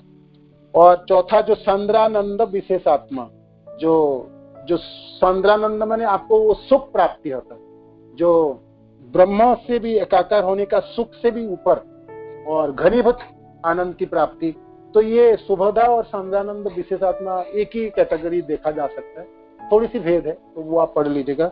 और ये भक्ति सबों को आकर्षण करते हैं, और सबसे बड़ी आकर्षण जो भगवान कृष्ण सबको आकर्षण करते हैं, उस कृष्ण को भी आकर्षण कर ले, श्री कृष्ण आकर्षण, भक्ति द्वारा भगवान कृष्ण भी आकर्षित हो जाते हैं, उससे कृष्ण आकर्षण। तो ये थोड़ा पढ़ के रखिए, हमने शनिवार को समाप्त करेंगे और रविवार के दिन, अगले रविवार के दिन प्रथम अध्याय की हमने परीक्षा करेंगे। तो आपको अच्छे से पढ़ के रखने पड़ेंगे प्रश्न। हरे कृष्णा, दंडवत प्रणाम प्रभु जी। हरे कृष्ण, धन्यवाद प्रभु जी। जैसे ये सुविधा, ये जो शुभ दान देने वाली है, तो प्रभु जी जो इसके शुरू में 3 श्रेणियां बताई थी कि भौतिक भोग से प्राप्त होने वाला सुख जिसमें सिद्धियां भी आ गई हैं, और परम ब्रह्म से तादात्म्य में होने का सुख है ना, जो मायावादी लोग का है, और तीसरा जो कृष्ण भावना में से होने वाला सुख है, इन तीनों को मिलाकर सुविधा। हाँ, ये यानी इनके भेद को समझ गए जी। भेद को समझाने के लिए आपको बाकी दोनों की आलोचना की है, किंतु रूप गोस्वामी पाद की ये भावना है जो आपको भक्ति में जो सुख आनंद प्राप्ति होती है, उनकी महिमा और कितनी गरिमा और कितनी अधिकता है, उनको समझाने के लिए बाकी दोनों की व्यवहार की तुलना भी है, तुलनात्मक बात है। ये भक्ति के सुख तुच्छ है और क्षणिक है, और ब्रह्म सुख में भी क्या है, योग सिद्धियां क्या है, सबसे अधिक सुख तो आपको जो आनंद प्राप्ति हो तो भक्ति में होती है। तो भक्ति के आनंद की जो तुलना करने के लिए ये बाकी दोनों की विवेचना यहाँ पर की है।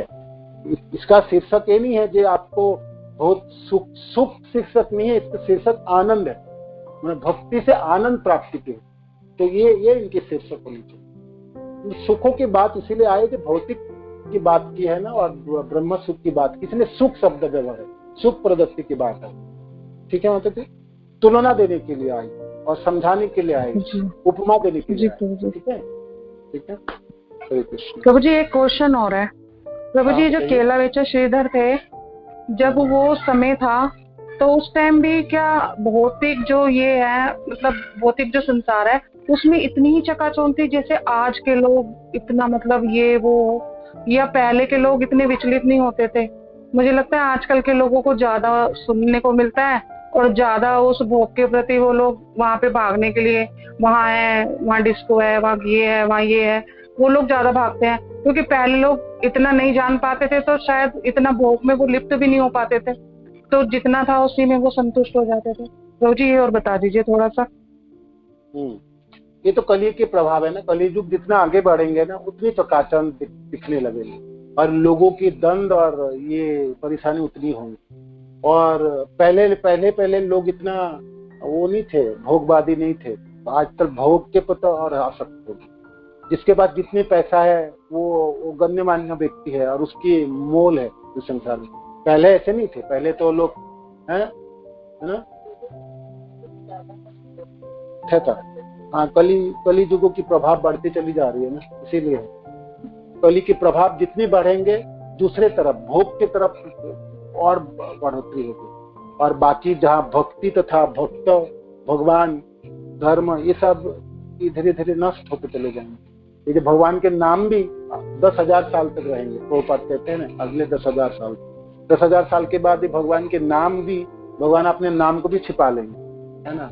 और फिर लोग तब बिल्कुल भोगवादी रहेंगे, खान पान में रहेंगे और कुछ नहीं करेंगे सब एक, और आयु भी कम हो जाएंगे और सब अधर्म ही अधर्म है ना। कली के अंत में 30 साल की उम्र होगी, 30 साल तक कोई जिंदा रहे तो बहुत अच्छा जिंदा रहे, तो कुछ भी नहीं रहेंगे। अंत में तो भगवान आएंगे ना कल्कि के रूप में, तो इतनी अधर्म चरण बढ़ जाएंगे तो सबको उस समय कोई उपदेश नहीं देंगे भगवान, उस समय काटना शुरू करेंगे, है ना। घोड़े में चढ़ के आपने देखा ना कल्कि भगवान की जो छवि, तो उस समय सब मार गिराएंगे सबको, है ना, खत्म कर देंगे। तो ये कली के अंत, फिर सत्ययुग दोबारा शुरू हो। तो भक्ति हमको बहुत जल्दी कर दी है। मानो कि दोबारा मनुष्य जीवन प्राप्त हो तो 10,000 साल तक नाम है। हमको इसी जीवन में ही भक्ति करके भगवान की सेवा में लग जाना है। मानो कि किसी वजह से ना कर पाए तो अगले जीवन 2-4 जीवन में भी हो जाए या 10 जीवन में भी हो जाए, है ना, तब भी है। नहीं तो बहुत भारी समस्या है। तो फिर ऐसे समय मैंने को जन्म ले लिया जिस समय भगवान के नाम ही नहीं है, भक्त ही नहीं है, कोई मंदिर ही नहीं है, तो फिर कैसे होगा? क्या भयंकर परिस्थिति है ना, सोचिए। तो ये है, जितनी बढ़ती प्रभु जी प्रभु जी, आपने बताया कि भगवान अपने नाम को छुपा लेंगे, मतलब भगवान का नाम खत्म हो जाएगा पृथ्वी से? खत्म नहीं हो, हाँ सब कुछ जितने भी तीर्थ है ना सब आप छिप जाएंगे, सारे तीर्थ छिप जाएंगे, सब अपने आप धीरे धीरे अपने आप को लुप्त कर लेंगे, ठीक है। और भगवान की जो हरिनाम है, जो हरिनाम भी छिप जाएंगे, भगवान छिपा लेंगे इसको, है ना, तो छिपा देंगे।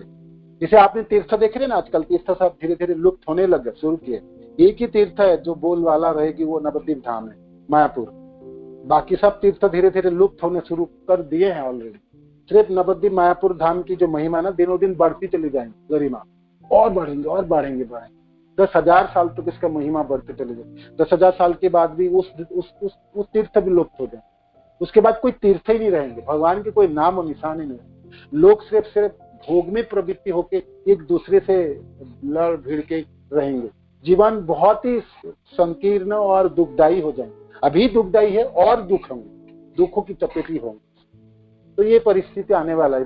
भागवत की 12 स्कंद में इसके वर्णन है। तो जैसे जैसे वर्णन ऐसे ऐसे हूबहू होगा। हर कलियुग में ऐसे ही होता है। इस कलियुग में तभी भी संतना था जब महाप्रभु आए थे, बाकी कलियुग में तो महाप्रभु भी नहीं आते, है ना। तो फिर क्या दशा होते वो सोचो। तो ये परिस्थिति होंगी। तो इसके अर्थ है कि हमको बहुत जल्दी प्रगति करनी भक्ति में, और फटाफट यहाँ से निकलना। ये जगह हमारे लिए नहीं है, रहने लायक नहीं है। भक्ति सिद्धांत सच्चाई कहते हैं जल्दी भक्ति करो, अच्छी प्रगति करो, भावना संचित कर लो, सेवा में लग जाओ, सेवा में दक्षता हो जी, और शाश्वत सेवा प्राप्त करो, बस समस्या समाप्त। ठीक है, ठीक है। हरे कृष्णा, दंडवत प्रणाम प्रभु जी। यस नहीं प्रभु जी, जैसे हम सही चलते रहते हैं, चलते चलते हम फंस जाते हैं। ऐसा क्यों होता है और हम फंसते क्यों हैं? जब हमें पता है भगवान ने सब कुछ है, सर्व कारण में।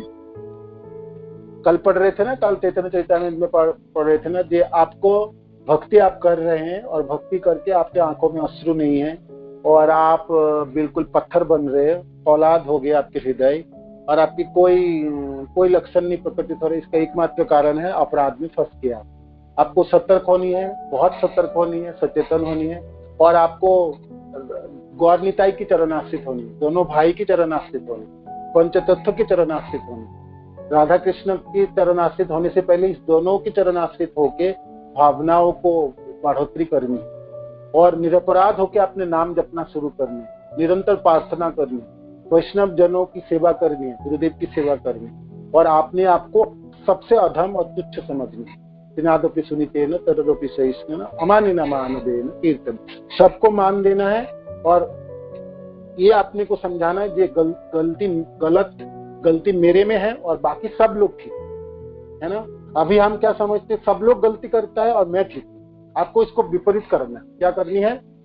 मैं गलत हूँ, गलती मेरे में है, कलमस मेरे में है, और बाकी सब लोग बहुत अच्छा, मेरे से अच्छा है, ये समझना है। और हमको क्या माया ने समझा के रखा है, कि मैं ठीक हूँ, बाकी सब लोग गलत। कितनी बड़ी भ्रांति। आपको विपरीत करनी है। जिस दिन ये विपरीत दशा आपको प्राप्त हो जाएंगे ना, उस दिन आपकी कोई समस्या होने वाली, कोई समस्या नहीं है। ये मैं गलत हूँ और मैं पापी हूँ, मैं अधम हूँ, मैं पतित हूँ, मैं तुच्छ हूँ, बाकी सब लोग मेरे से अच्छे हैं और सब लोग ठीक ठीक चल रहे हैं, मैं ही बेठीक।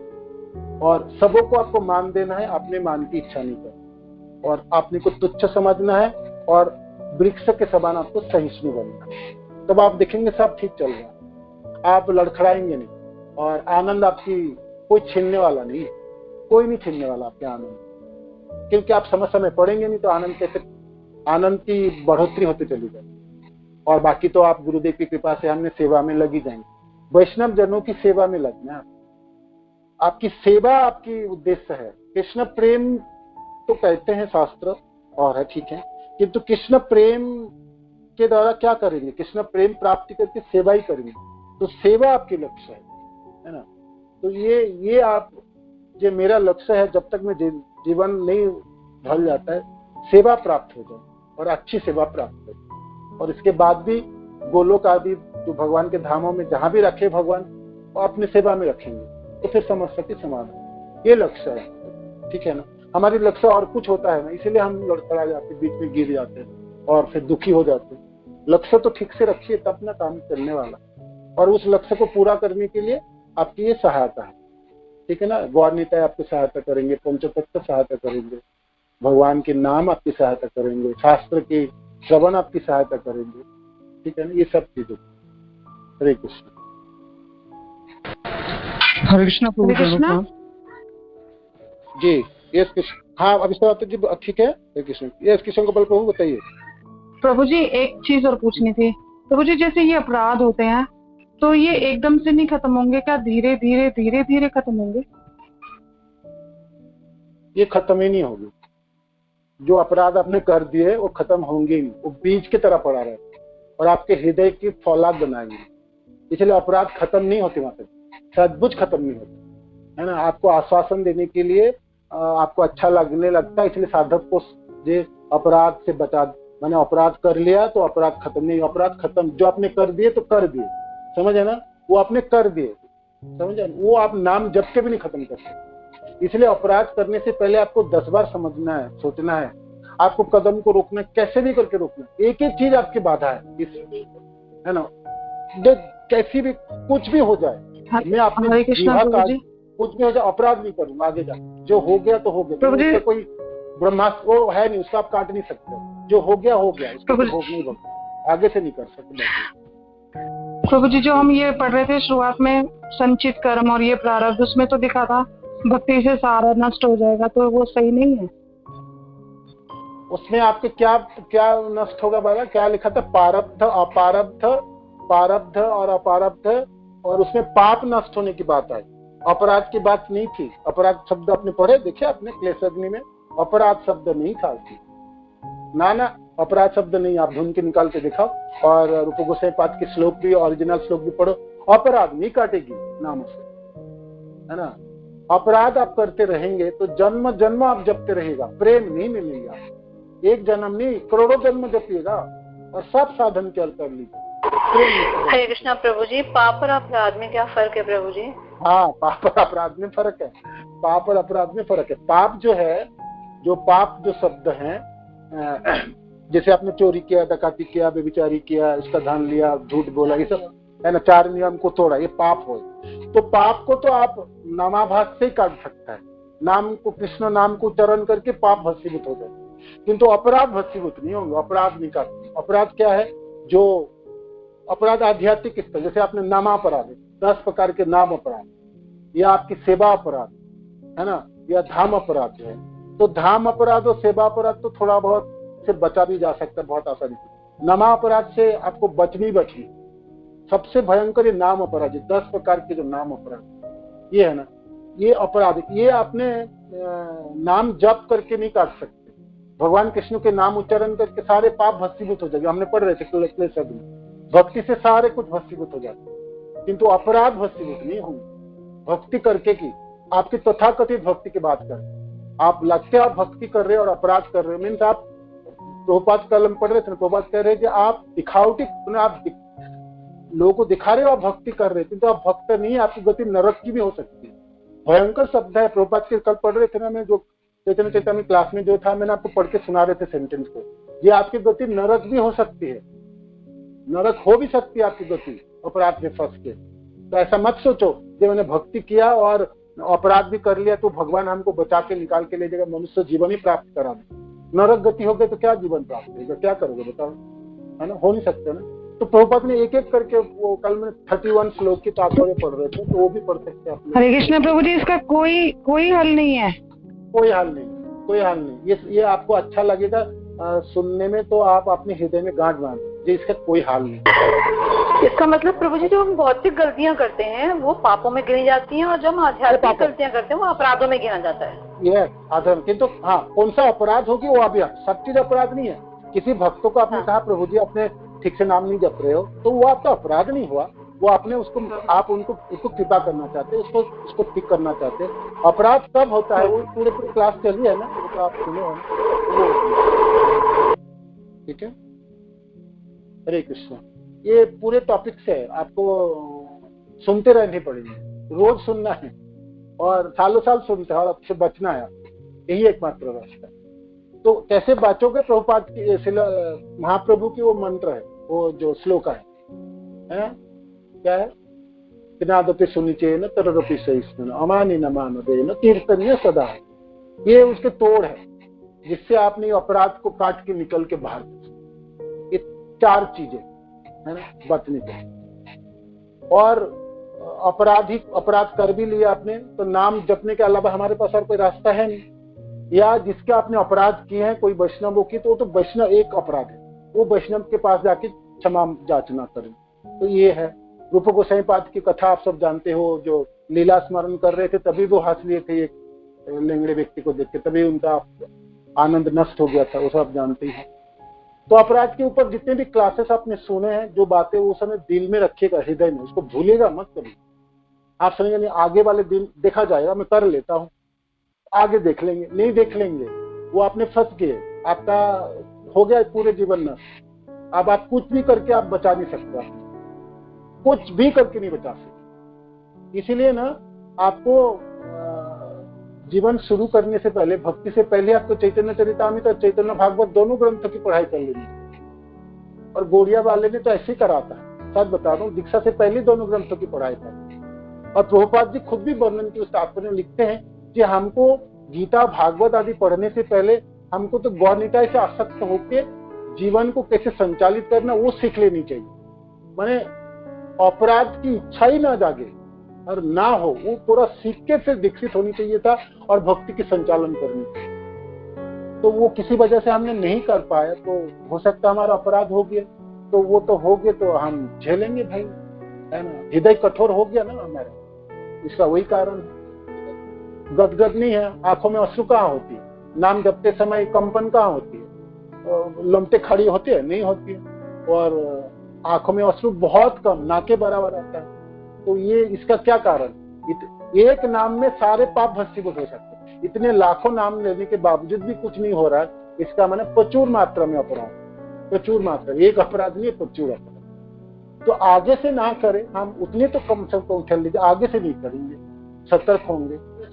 पश्चाताप, हाँ, ये प्रयासित भावना होगी तो भगवान आपके अंदर है ना, तो तुरंत समझ सकते ये जीव, ये साधक बचना चाहता है आपने, तो भगवान सहायता करते हैं, सचमुच भगवान सहायता करते हैं। उससे पश्चाताप हो जाए, आपके मनों में ग्लानि हो जाए, तो भगवान आपको सहायता करेंगे, जैसे आप आगे अपराध में ना फंसे। ठीक है ना। तो ये इनकी एक पूंजी है, उपाय। हरे कृष्ण। यस किशोर गोपाल प्रभु जी, आप पूछ रहे थे कि मैं समय के सब चले गए तभी भी। हरे कृष्ण। धन्यवाद, बताइए प्रभु जी। जैसे हम भागवतम की जो लीलाएं सुनते हैं तो उससे हमारा मन उतना ज्यादा विदीर्ण नहीं होता है जितना भक्ति सिद्धांत सरस्वती और प्रभुपाद जी की लीलाओं को पढ़ते हुए। और जैसे खोला बेचा का आपने कहा, तो अभी आपने बता रहा था खोला बेचा के बारे में, तो मुझे बहुत ही सुंदर लगा और मैं इतना ज्यादा भाव में आ गया कि मेरे आंखों से आंसू आ गए। तो इस प्रकार से माला जब करते समय ऐसा नहीं अनुभूति होता है, या भागवतम पढ़ते समय भी ऐसा अनुभूति नहीं होता है, क्योंकि भगवान को जैसे हम समझते हैं कि भगवान ऐश्वर्यशाली है, ऐश्वर्यशाली उनके लिए कुछ चीज भी मुमकिन नहीं है। लेकिन भक्ति सिद्धांता प्रभुपाद जी इन्होंने इतना त्याग किया, बलिदान किया, तो ऐसा सुन करके पढ़ करके बहुत ज्यादा इमोशनल हो जाते हैं हम कभी कभी, बहुत ज्यादा इनके त्याग के प्रति मंथन करते रहते हैं और पूरा हृदय विदीर्ण हो जाता है मेरा। प्रभु जी, एक प्रश्न मेरा था कि ये जैसे जब कलयुग का अंत होगा, मतलब जैसे कि 10,000 वर्ष तक भक्त रहेंगे, तो क्या जो भक्त छूट जाएंगे तो भगवान उस पर कृपा करके उन्हें अपने धाम नहीं लेंगे? जो भक्त छूट गए तो आयु में कैसे रह पाएंगे वो भक्त? तो इसी का थोड़ा सा प्रभु जी। हरे कृष्ण। प्रभुपाद की कृपा से, गुरुदेव की कृपा से सारे भक्त हम सब छूट ही जाएंगे, ये आशा है ना हमारा, हो जाएंगे। आचार्य को कृपा तो प्राप्ति हो जाएंगे। प्रभुपाद भी सब लोगों को बोले ना, जी हाँ, मेरे जनों को तो मैं कैसे भी करके ले जाऊंगा, तो हम सुरक्षित है, ऐसा हम सोच सकते हैं। किंतु हम अपने पाँव में कुड़ाली मार ले और अपने आप से अपने को गिरा दे तो बेचारा हमारे आचार्य भी क्या करें, है ना। खुद ही अपराध में फंस जाए, वैष्णवों की निंदा में लग जाए और ग्रहित कर्मों में लग जाए, तो फिर कैसे होंगे? वो नहीं होंगे ना। और दूसरे जो आप बोल रहे थे पहले बात ही है महाप्रभु के बारे में, महाप्रभु की जो लीलाएं है, महाप्रभु के पार्षद जनों की जो लीलाएं, वो अद्भुत है। आपको वो तुरंत प्रेम प्रदान करा है है ना। कल हम पढ़ रहे थे ना, श्री कृष्ण चैतन्य कृपा करो विचार, विचार करिले चित्ते पावे चमत्कार। महाप्रभु की कृपा की आप विचार करोगे, मनन करोगे, तो आप देखोगे आपके हृदय भर उठते, क्योंकि तुरंत प्रेम प्रदान करते। आपको साधन भक्ति में नहीं लगाते, भाव भक्ति नहीं, सीधा प्रेम में ले जाता है, इसलिए आंखों में अश्रु आती है। ओला बेचा श्रीधर हो, निमाय पंडित जब आपने संन्यास ग्रहण कर रहे हैं, या महाप्रभु की कोई भी लीला आपने सुनी, तुरंत आपको स्तंभित करता है और आपके आंखों में अश्रु लाते हैं, है ना, और आपको सोचने में विवश कर देंगे, क्योंकि वो प्रेम सीधा प्रदान करा है ना। ऐसा और कोई चीज नहीं करा सकता, है ना, नहीं करा सकता। ये मिठास है महाप्रभु के लीलाओं, है ना। इसीलिए कविराज गोस्वामी कहते हैं कि आप एक बार विचार तो करो, सोचो तो सही, सोचने से आपको विस्मित करेंगे और आप अभिभूत हो जाएंगे, क्योंकि पतित पावन है, दयालु है, गौर है उसके लीला, इसीलिए आपको तुरंत प्रेम प्रकट करा। इस वजह से कोला बेचा श्रीधर आदि की कथाओं, कोई भी महाप्रभु की कोई भी लीला, कोई भी कथा आपको तुरंत भावासक्त कर देंगे। आप किसी भी स्तर के भक्त क्यों ना, आपका मानो कि कोई साधन भी ना रहे, कुछ भी ना रहे, और पतित और अधम हो, तब भी आपको आंखों में अश्रु लाते। ये उस कथा की है, माने उस लीलाओं की महिमा है, ठीक है। इस वजह से ऐसा होती है। हरे कृष्ण। वांछा कल्पतरुभ्यश्च कृपा सिंधुभ्यैव च पतितानां पावनेभ्यो वैष्णवेभ्यो नमो नमः।